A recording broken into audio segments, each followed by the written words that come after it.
اللهم صل على محمد وآل محمد۔ بسم اللہ الرحمن الرحیم۔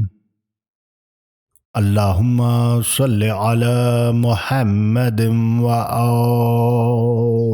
محمد وعجل فرجہم۔ اے اللہ، رحمت نازل فرما محمد اور ان کی آل پر، اور ہماری توجہ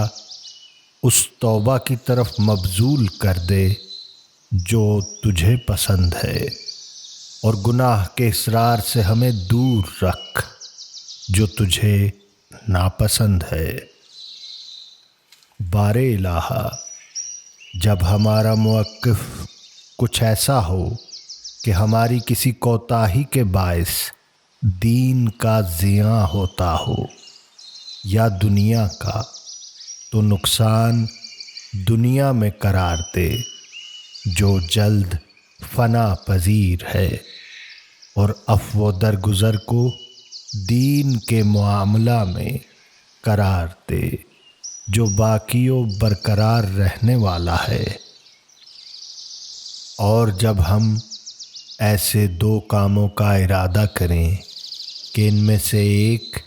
تیری خوشنودی کا اور دوسرا تیری ناراضی کا باعث ہو، تو ہمیں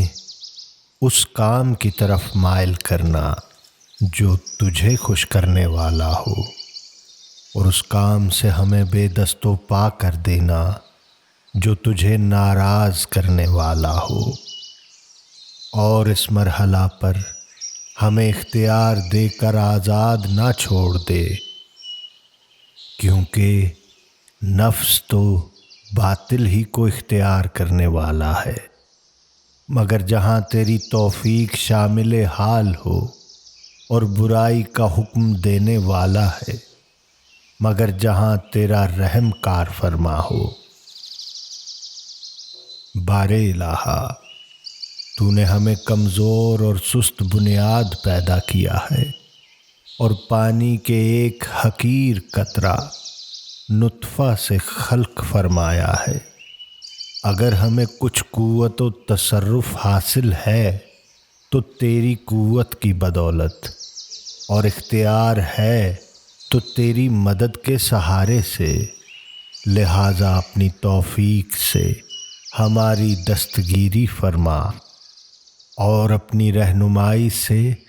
استحکام و قوت بخش، اور ہمارے دیدہ دل کو ان باتوں سے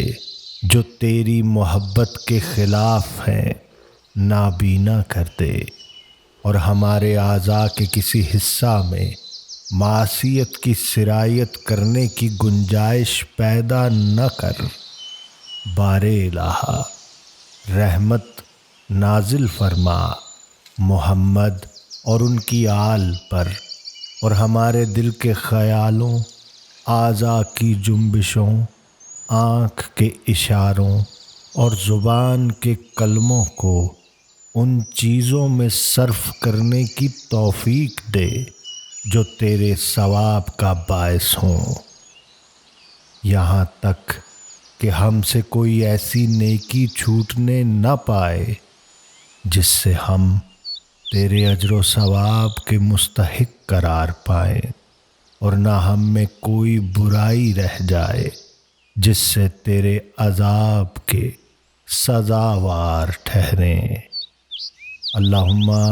صل علی محمد وآل محمد وعجل فرجہم۔